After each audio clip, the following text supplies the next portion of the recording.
বা প্ল্যাটফর্মের সাধারণ সদস্যদের ঐকমত্যের ভিত্তিতে চূড়ান্ত করা হবে। তার আগ পর্যন্ত এটি একটি খসড়া ঘোষণাপত্র হিসেবেই বিবেচিত হবে। ঐতিহাসিক প্রেক্ষাপট ও রাজনৈতিক বাস্তবতা। 2024 সালের জুলাই আগস্টে শিক্ষার্থী, শ্রমিক ও সাধারণ মানুষের এক অভূতপূর্ব অভ্যুত্থানের মধ্য দিয়ে বাংলাদেশের ইতিহাসের সবচেয়ে দীর্ঘ স্বৈরতান্ত্রিক ও ফ্যাসিবাদী শাসনের অবসান ঘটে। গত 15 বছর দেশে গুম, খুন, হত্যা, হামলা, মামলা ও হয়রানি ছিল নিত্যদিনের ঘটনা। মানবাধিকার লঙ্ঘন চলেছে প্রকাশ্যেই।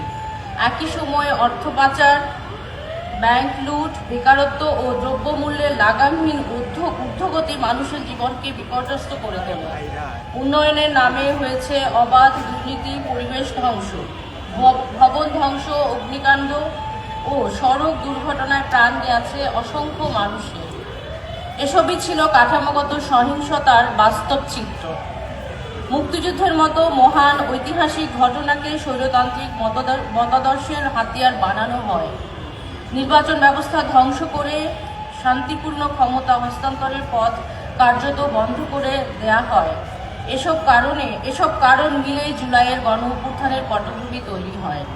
কোটা ব্যবস্থার সংস্কারের দাবিতে শুরু হওয়া আন্দোলন নতুন মোড় নেয়। রাষ্ট্রীয় বাহিনীর গুলিতে সহস্রাধিক নাগরিক নিহত হন। এই রক্তপাতী আন্দোলনকে গণ অভ্যুত্থানের রূপ দেয়।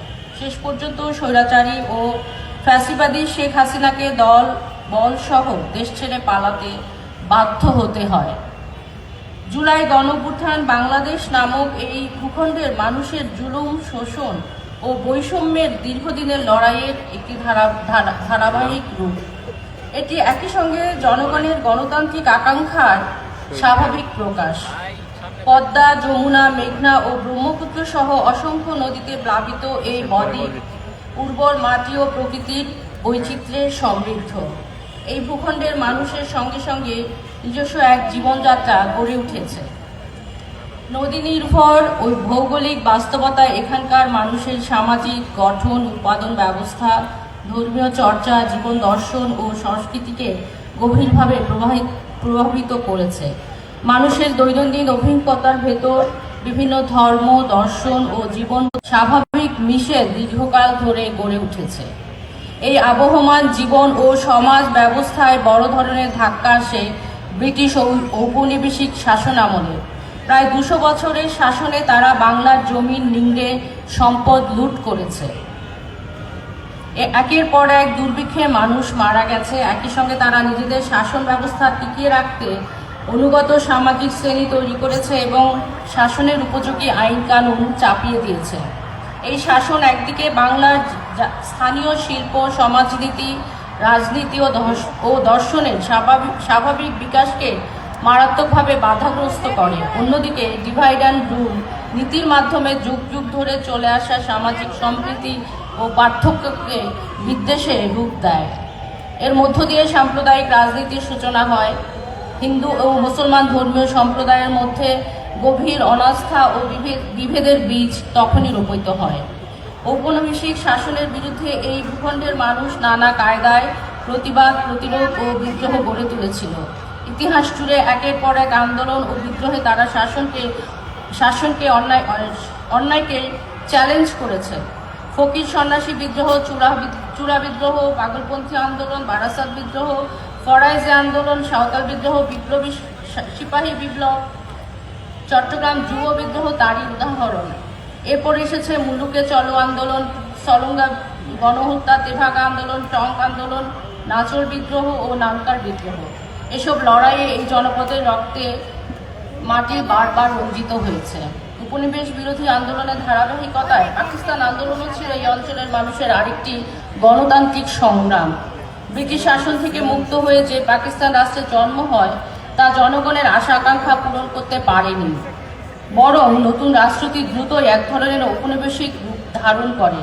পাকিস্তান জনগণের মুক্তির বাহন না হয়ে পশ্চিম পাকিস্তানি শাসক শ্রেণীর স্বার্থ রক্ষার যন্ত্রে পরিণত হয়।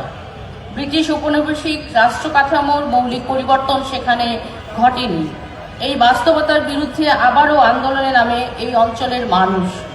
1948 থেকে 1950 সালের জমিদার প্রথা উচ্ছেদের, কৃষক বিদ্রোহ সমূহ, 1952 সালের ভাষা আন্দোলন, 1962 সালের শিক্ষা আন্দোলন এবং 1969 সালের গণ অভ্যুত্থান সেই ধারাবাহিকতারই গুরুত্বপূর্ণ ধাপ।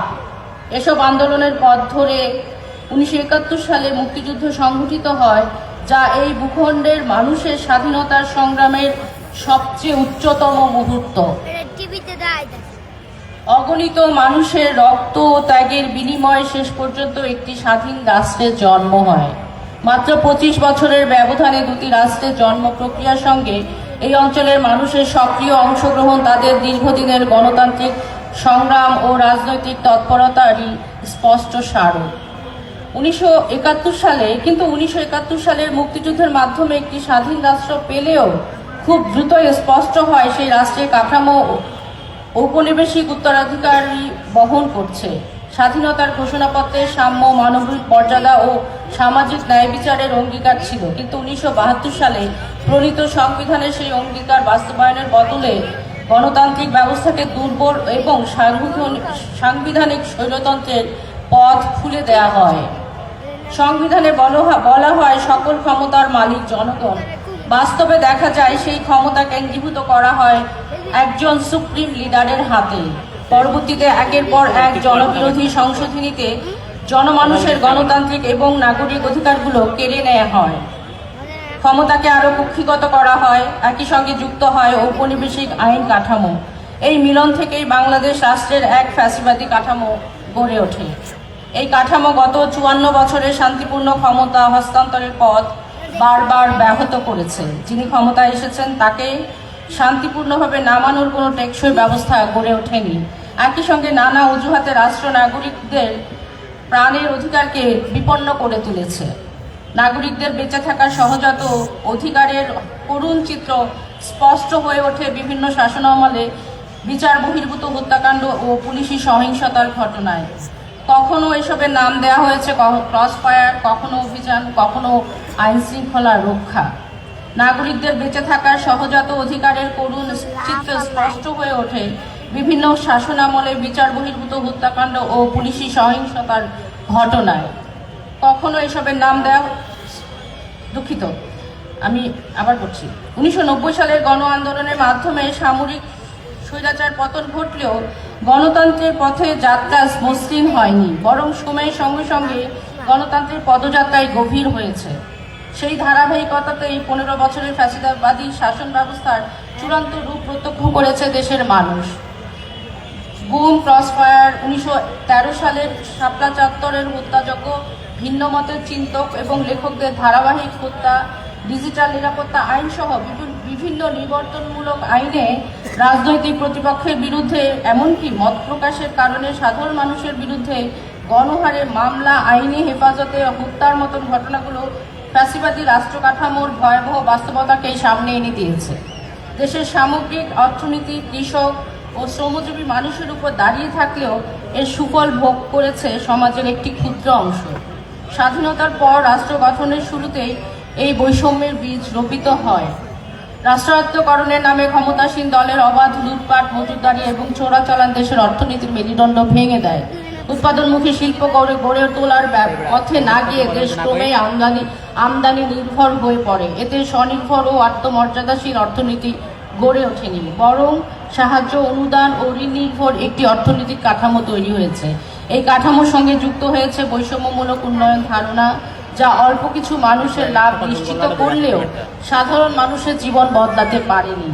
নতুন কর্মসংস্থান তৈরির পথ সংকুচিত হয়ে পড়েছে। এর সরাসরি ফল হিসেবে দেখা গেছে দুর্ভিক্ষ এবং অসংখ্য অভুক্ত মানুষের নির্মমভাবে মৃত্যু। স্বাধীন বাংলাদেশে জাতীয় পুঁজির সুস্থ বিকাশ ঘটেনি, বরং যে পুঁজিপতি শ্রেণী গড়ে ওঠে তারা চরিত্রগতভাবেই লুটপাটকারী, দুর্নীতিবাজ ও দস্যু দখলবাজ হয়ে ওঠে। পরবর্তীতে শিল্প পুঁজি কিছুটা গড়ে উঠলেও এই শ্রেণীর বদলায়নি। চরম মুনাফা লোভের কারণে তারা শ্রমিকদের ন্যায্য মজুরি ও ভাতা থেকে বঞ্চিত করেছে। নিরাপদ কর্মপরিবেশ নিশ্চিত করা হয়নি। সংগঠিত হওয়ার অধিকার ধারাবাহিকভাবে দমন করা হয়েছে। অন্যদিকে কৃষক সমাজ রাষ্ট্রীয় সহায়তার অভাবে ক্রমেই দুর্বল হয়ে পড়ে। মধ্যস্বত্বভোগী ব্যবসায়ী সিন্ডিকেটে দৌড়াতে তাদের আরও কোণঠাসা করে তোলে। উচ্চ উৎপাদন খরচের বিপরীতে ফসলের ন্যায্য মূল্য না পাওয়ায় কৃষকরা ঋণের ফাঁদে জড়িয়ে পড়েছে। এক পর্যায়ে তারা কৃষিজমির মালিকানা হারাতে শুরু করে। কৃষিভূমি থেকে উচ্ছেদ হওয়া বিপুল জনগোষ্ঠীর খুব অল্প অংশই আনুষ্ঠানিক শিল্প কাজের সাথে যুক্ত হওয়ার সুযোগ পায়। অধিকাংশ মানুষ ভূমিহীন কৃষক, বর্গা চাষি বা দিনমজুর হিসেবে টিকে থাকার সংগ্রামে নামে। কেউ জীবিকার তাগিদে শহরমুখী হয় এবং নানা অনানুষ্ঠানিক পেশা কাজ এবং ক্ষুদ্র ব্যবসায় যুক্ত হয়। আবার কেউ প্রবাসী শ্রমিক হিসেবে পাড়ি জমাতে শুরু করে। যে তৈরি পোশাক শিল্পের শ্রমিক এবং প্রবাসী শ্রমিকরা বৈদেশিক মুদ্রার সবচেয়ে বড় যোগান দিচ্ছে দেশের অর্থনীতিকে সচল রাখতে, তারাই আজ সবচেয়ে বেশি শোষণ ও বঞ্চনার শিকার। রেমিটেন্স আয়ের পরিসংখ্যানের আড়ালে চাপা পড়ে যায় প্রবাসী শ্রমিকদের লাশ হয়ে দেশে ফেরার চরম নির্মম বাস্তবতা। আজকের বাংলাদেশের সবচেয়ে বেশি কর্মসংস্থান সৃষ্টি হয় অনানুষ্ঠানিক খাতে, কিন্তু এই খাতের জন্য কোনো রাষ্ট্রীয় পৃষ্ঠপোষকতা বা সুরক্ষা নেই। বরং রাষ্ট্রের বিমতাসুলভ এবং নিপীড়নমূলক আচরণে এখানকার শ্রমজীবী মানুষের ন্যূনতম নাগরিক এবং মানবিক অধিকারও স্বীকৃতি পায় না। বিগত 15 বছরের দেশে একটি লুটপাট নির্ভর অর্থনীতি ব্যবস্থা গড়ে তোলা হয়েছে। এই ব্যবস্থায় বিপুল পরিমাণ অর্থ দেশের বাইরে পাচার হয়েছে, সরকারি পৃষ্ঠপোষকতায় ব্যাংক লুট হয়েছে, জ্বালানি খাতে ঘটেছে নজিরবিহীন দুর্নীতি। পুরো রাষ্ট্র ধীরে ধীরে একটি মাফিয়াতন্ত্রে পরিণত হয়েছিল।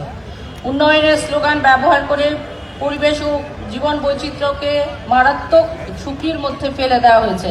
একই সঙ্গে প্রতিবেশী দেশের সঙ্গে একে একে বৈষম্যমূলক চুক্তি করে দেশের অর্থনীতিকে ক্ষতিগ্রস্ত করেছে। বাংলাদেশের গণতান্ত্রিক পদযাত্রায় ভারতের নেতিবাচক ভূমিকার কথা আজ অজানা নয়। 54 বছরের এই রাজনৈতিক ও অর্থনৈতিক বাস্তবতায় আমরা এমন এক রাষ্ট্র পেয়েছি যা কেবল শ্রমজীবী মেহনতি মানুষ এবং ধর্মীয়, জাতিগত, লিঙ্গীয়, প্রান্তিক জনগোষ্ঠীর অধিকার অস্বীকার করেনি, বরং নাগরিক হিসেবে জনগণের মৌলিক অধিকার নিশ্চিত করতেও ব্যর্থ হয়েছে। এই বাস্তবতার বিরুদ্ধে বারবার প্রতিরোধ গড়ে উঠেছে। তেল, গ্যাস, বিদ্যুৎ বন্ধ রক্ষার আন্দোলন হয়েছে। উন্মুক্ত কয়লা খনির বিরুদ্ধে ফুলবাড়িতে মানুষ দাঁড়িয়েছে। যুদ্ধাপরাধীদের বিরুদ্ধে বিচারের দাবিতে আন্দোলন হয়েছে।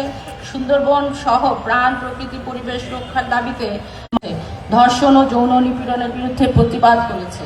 নো ভ্যাট আন্দোলন, কোটা সংস্কার আন্দোলন, নিরাপদ সড়ক আন্দোলন এবং মতিবিরোধী আন্দোলনও ছিল সংগঠিত আন্দোলন। এইসব আন্দোলন আসলে নাগরিক অধিকার এবং গণতান্ত্রিক অধিকার প্রতিষ্ঠার লড়াইয়ের অংশ। এই দীর্ঘ ধারাবাহিকতার ফল হিসেবেই 24 সালের জুলাই মাসে ঘটে যায় সেই গণবিস্ফোরণ। বাকি অংশটুকু পাঠ করবেন তুহিন খান এবং নাজিফা জান্নাত।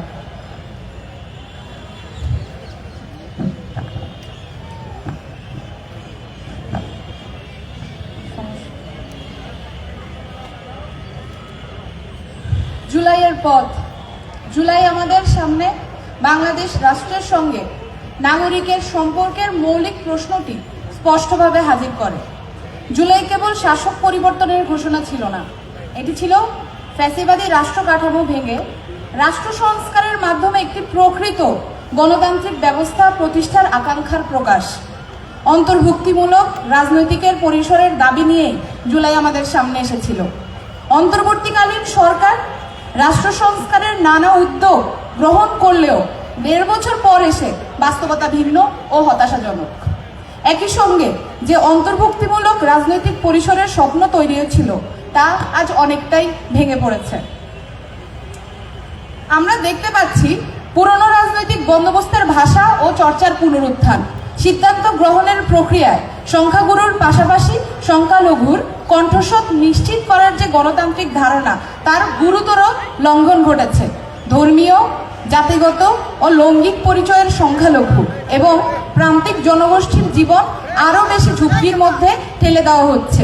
প্রায় সব রাজনৈতিক শক্তি কোনো না কোনোভাবে নারী, সংখ্যালঘু বা প্রান্তিক জনগোষ্ঠীর প্রতি অবিচারমূলক আচরণ করেছে। গণতন্ত্রের নাম ব্যবহার করেও বাস্তবে সংখ্যাগরিষ্ঠতাবাদের উত্থান স্পষ্ট হয়ে উঠেছে। নাগরিকের যান ও মালের নিরাপত্তার প্রশ্নকে রাজনৈতিক, ধর্মীয় বা সামাজিক পরিচয়ের আড়ালে ঠেলে দেওয়া হচ্ছে। রাষ্ট্রীয় সহিংসতার বিরুদ্ধে দাঁড়িয়ে জুলাইয়ের অভ্যুত্থান ঘটেছিল, তবু প্রাণাধিকার ও মানবাধিকার আজও নিশ্চিত করা যায়নি। অভ্যুত্থানের পরও আমরা দেখেছি রাষ্ট্রীয় বাহিনীর হাতে নাগরিকের রক্ত ঝরেছে। এর পাশাপাশি নাগরিকের জীবন, সম্পদ, সাংস্কৃতিক ও ধর্মীয় অভিব্যক্তির ওপর বিভিন্ন উগ্রগোষ্ঠীর আক্রমণ বাড়ছে। এইসব ঘটনায় অন্তর্বর্তীকালীন সরকারের স্পষ্ট নীরবতা পরিস্থিতিকে আরও বিপজ্জনক করে তুলেছে। এই বাস্তবতায় বাংলাদেশে এমন একটি প্ল্যাটফর্মের প্রয়োজন তীব্রভাবে অনুভূত হচ্ছে, যারা গণতন্ত্র ও গণতান্ত্রিক প্রক্রিয়ার মৌলিক প্রশ্নগুলোকে অগ্রাধিকার দেবে, যারা নাগরিকের অধিকারকে কেন্দ্র করে নতুন রাজনৈতিক পরিসর নির্মাণে মনোযোগী হবে। এই প্রেক্ষাপটে শাসন ক্ষমতায় জনগণের কর্তা সত্তা প্রতিষ্ঠার লক্ষ্যে একটি নতুন রাজনৈতিক শক্তি প্রত্যয়ে নেটওয়ার্ক ফর পিপলস অ্যাকশন নামে আমাদের এই রাজনৈতিক প্ল্যাটফর্ম যাত্রা শুরু করছে। আমাদের মূলনীতি, আমাদের রাষ্ট্র প্রকল্প, রাজনৈতিক কর্মসূচি ও দাবি দেওয়া প্রণয়ন, পাশাপাশি সংগঠনের কাঠামো ও পরিচালনা পদ্ধতির ওপর ভিত্তি হবে 5টি মূলনীতি। সংগঠনের অভ্যন্তরীণ ও বহিরাগত সম্পর্ক নির্ধারণেও এই নীতিগুলোই দিক নির্দেশনা হিসেবে কাজ করবে। এই 5টি মূলনীতি হলো গণতন্ত্র, সাম্য, মানবিক মর্যাদা, সামাজিক ন্যায় বিচার এবং প্রাণ প্রকৃতি ও পরিবেশ সুরক্ষা।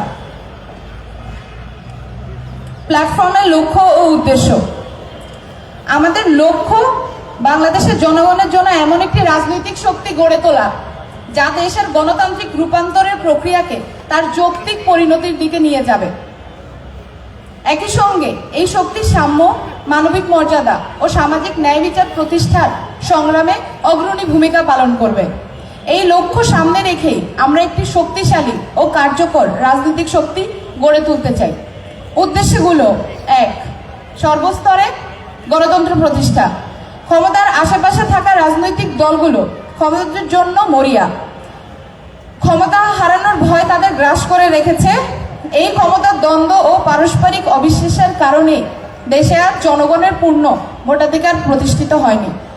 তাই নির্দিষ্ট সময় পরপর অবাধ, সুষ্ঠু ও নিরপেক্ষ নির্বাচনের মাধ্যমে শান্তিপূর্ণভাবে ক্ষমতা হস্তান্তর নিশ্চিত করাই গণতন্ত্র প্রতিষ্ঠার প্রধান শর্ত।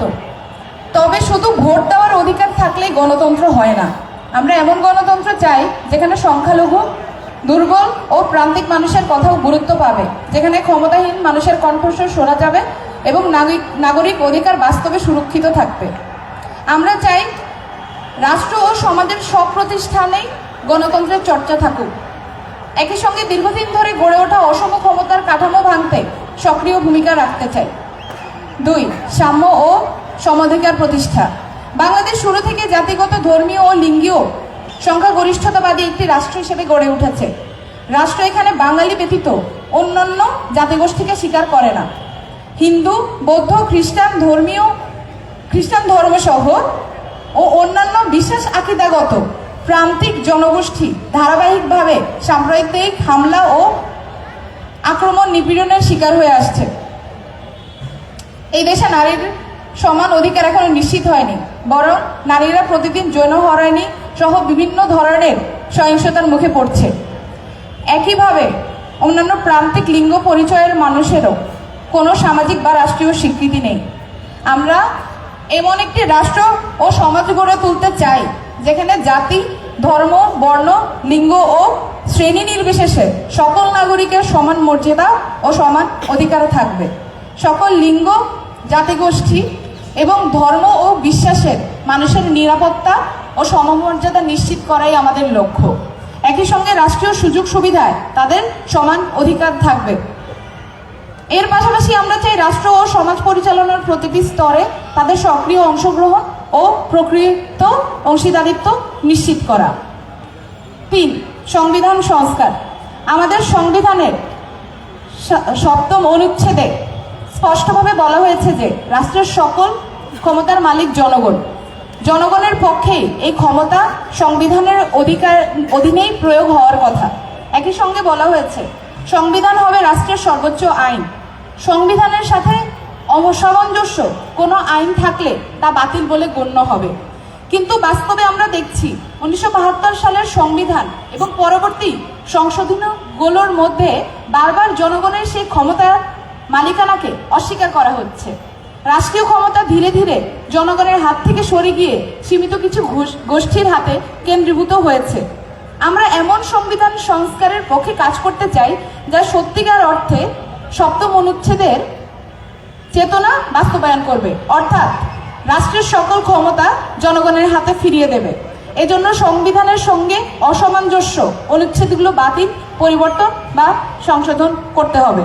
আমাদের লক্ষ্য এমন একটি সংবিধান গড়ে তোলা যা বাস্তব অর্থেই জনগণের অভিপ্রায়ের পরম অভিব্যক্তি হিসেবে কাজ করবে। এর পরের অংশটুকু পাঠ করবে তুহিন খান।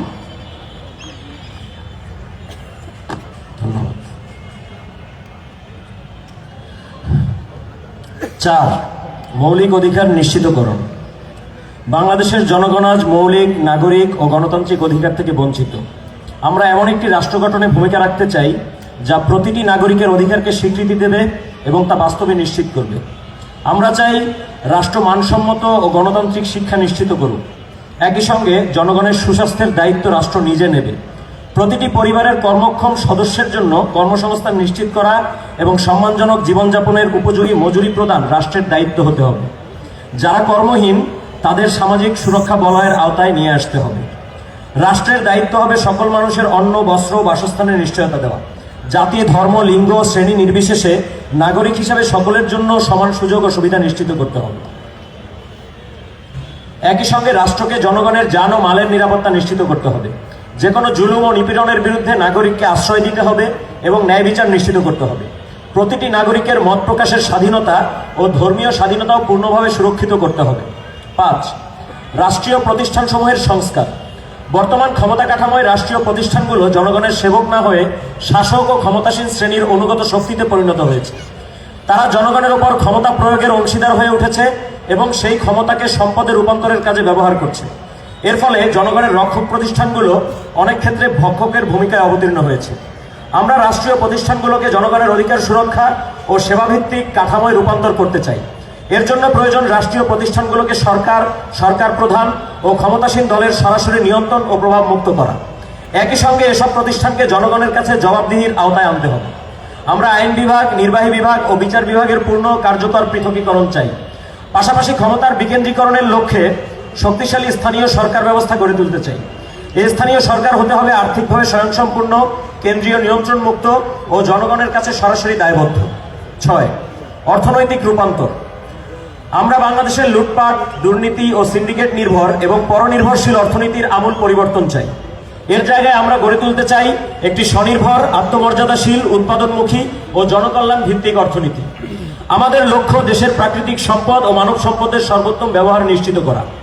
কৃষি ও বহুমুখী শিল্প উৎপাদনের বিকাশের মাধ্যমে আমরা একটি সমৃদ্ধ বাংলাদেশ গড়ে তুলতে চাই। কৃষকের উৎপাদন খরচ কমানো, সহজ শর্তে কৃষি ঋণ নিশ্চিত করা এবং উৎপাদিত পণ্যের ন্যায্য মূল্য পেতে রাষ্ট্রীয় ভর্তুকি দেওয়া আমাদের অগ্রাধিকার।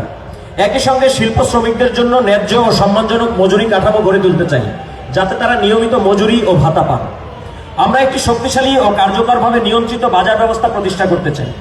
প্রগতিশীল কর ব্যবস্থা চালুর মাধ্যমে অর্থনৈতিক বৈষম্য কমানো এবং রাষ্ট্রীয় আয় বৃদ্ধি করাই আমাদের লক্ষ্য। এই আয় জনগণের সেবায় ব্যয় করা হবে। এর মাধ্যমে সারা দেশে এমন রাষ্ট্রীয় সেবা প্রতিষ্ঠান গড়ে তোলা হবে যা প্রতিটি নাগরিকের দোরগোড়ায় সেবা পৌঁছে দেবে এবং বিপুল কর্মসংস্থানের সুযোগ সৃষ্টি করবে। 7. পরিবেশ সুরক্ষা। জলবায়ু পরিবর্তনের কারণে বাংলাদেশ বিশ্বের সবচেয়ে ঝুঁকিতে থাকা দেশগুলোর একটি। গত কয়েক দশকে নেওয়া সর্বগ্রাসী উন্নয়ন ও মেগা প্রকল্পগুলোতে প্রাণ, প্রকৃতি ও পরিবেশ সুরক্ষার বিষয়টি গুরুত্ব পায়নি। একদিকে আন্তর্জাতিক নিয়মনীতি উপেক্ষা করে প্রতিবেশী দেশ আমাদের নদীগুলোর উপর বাঁধ, ব্যারাজ ও ড্যাম নির্মাণ করেছে এবং পানি প্রত্যাহার করেছে। এর ফলে বহু নদী শুকিয়ে গেছে। অন্যদিকে দেশের ভেতরে নদী খেত দস্যুদের দৌরাত্মে অসংখ্য নদী ও খাল বিলুপ্ত হয়ে গেছে। খাল বিল ভরাট, বন ও সবুজ অঞ্চল উজাড় করে অপরিকল্পিত নগরায়ন ঘটানো হয়েছে। পরিবেশ ধ্বংসকারী শিল্পায়ন, অতিরিক্ত বায়ু দূষণ, প্লাস্টিক ও সীসা দূষণ এবং রাজধানী ও শহরমুখী জনস্রোত দেশকে ধীরে ধীরে বসবাসের অযোগ্য করে তুলেছে। আমরা প্রাণ, প্রকৃতি ও পরিবেশ সুরক্ষাকে সর্বোচ্চ অগ্রাধিকার দিতে চাই। প্রাকৃতিক সম্পদের টেকসই ব্যবহারের মাধ্যমে আমরা একটি নিরাপদ, স্বাস্থ্যকর ও বাসযোগ্য বাংলাদেশ গড়ে তুলতে চাই। এই লক্ষ্য উদ্দেশ্য সামনে রেখে আমরা দেশের সর্বস্তরের মানুষের কাছে পৌঁছাতে চাই। আমরা তাদের সংগঠিত করতে চাই এবং জনগণের অধিকার রক্ষায় তাদের ন্যায্য দাবি ও আন্দোলন সংগ্রামের পাশে দাঁড়াতে চাই।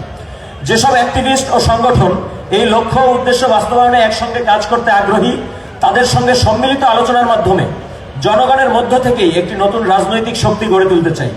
আমরা সেই শক্তির রূপরেখা, কাঠামো ও রাজনৈতিক কর্মসূচি যৌথভাবে চূড়ান্ত করতে চাই।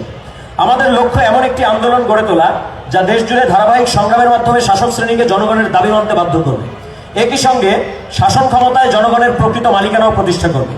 উপসংহার: ইতিহাসের এই চূড়ান্ত সন্ধিক্ষণে দাঁড়িয়ে নীরব দর্শক হয়ে থাকার আর সুযোগ নেই। জুলাইয়ের রাজপথে ছাত্র, শ্রমিক ও সাধারণ মানুষের যে রক্ত ঝরেছে তা কেবল ক্ষমতার পালাবদলের জন্য ছিল না। তা এক ফ্যাসিবাদের জায়গায় আরেক ফ্যাসিবাদ, এক স্বৈরশাসকের বদলে আরেক স্বৈরশাসক বসানোর জন্য ছিল না। সেই রক্ত ছিল রাষ্ট্র কাঠামোর আমূল পরিবর্তনের আকাঙ্ক্ষার প্রকাশ। 54 বছরের শোষণ ও বঞ্চনার ইতিহাস আমাদের স্পষ্ট শিক্ষা দেয়, পুরনো কাঠামো বহাল রেখে জনগণের মুক্তি সম্ভব নয়। আজ যখন সাম্প্রদায়িক বিভাজন ও গণবিরোধী রাজনৈতিক শক্তি জাতীয় ঐক্য ভাঙতে তৎপর, তখন মুক্তিযুদ্ধ জুলাইয়ের আকাঙ্ক্ষা বাস্তবায়নের একমাত্র পথ হল জনগণের নিজস্ব রাজনৈতিক শক্তি গড়ে তোলা। এই কারণেই দল, মত, জাতীয় ধর্ম নির্বিশেষে দেশের সকল সহনাগরিকের প্রতি আমাদের আহ্বান, আসুন আমরা ঐক্যবদ্ধ হই। আমাদের বিভক্তি কেবল শাসক শ্রেণীর কায়েমি স্বার্থকেই শক্তিশালী করবে। আসুন আমরা এমন একটি রাজনৈতিক শক্তি গড়ে তুলি যা কোনো প্রভু শক্তির কাছে মাথা নত করবে না। আসুন আমরা এমন এক বাংলাদেশ গড়ে তুলি যেখানে রাষ্ট্র হবে জনগণের জন্য পরম নিরাপদ আশ্রয়। সেই বাংলাদেশের প্রতিটি শিশুর সম্ভাবনা পূর্ণভাবে বিকশিত হওয়ার সুযোগ থাকবে। লিঙ্গ, শ্রেণী নির্বিশেষে প্রতিটি নাগরিক রাষ্ট্রের কাছ থেকে সমান গণতান্ত্রিক ও নাগরিক অধিকার পাবে। এমন একটি রাষ্ট্রই জনগণকে শান্তি, আত্মমর্যাদা ও সমৃদ্ধির পথে এগিয়ে নিয়ে যাবে। আসুন আমরা সেই রাষ্ট্রের জন্য নতুন রাজনৈতিক প্রয়াসে ঐক্যবদ্ধ হই। ধন্যবাদ সবাইকে। আমাদের এই ঘোষণাপত্রটি আমরা যেটি পাঠ করলাম এটি আসলে আমাদের একটি খসড়া ঘোষণাপত্র। এই ঘোষণাপত্রটি আমরা এখন সবার জন্য উন্মুক্ত করে দিলাম পাঠের মাধ্যমে। পরবর্তীতে জনমতামতের ভিত্তিতে আমরা আমাদের এই খসড়া গঠনতন্ত্র ঘোষণাপত্রটিকে আমরা পূর্ণাঙ্গ একটি রূপে পরিণত করব। ধন্যবাদ সবাইকে।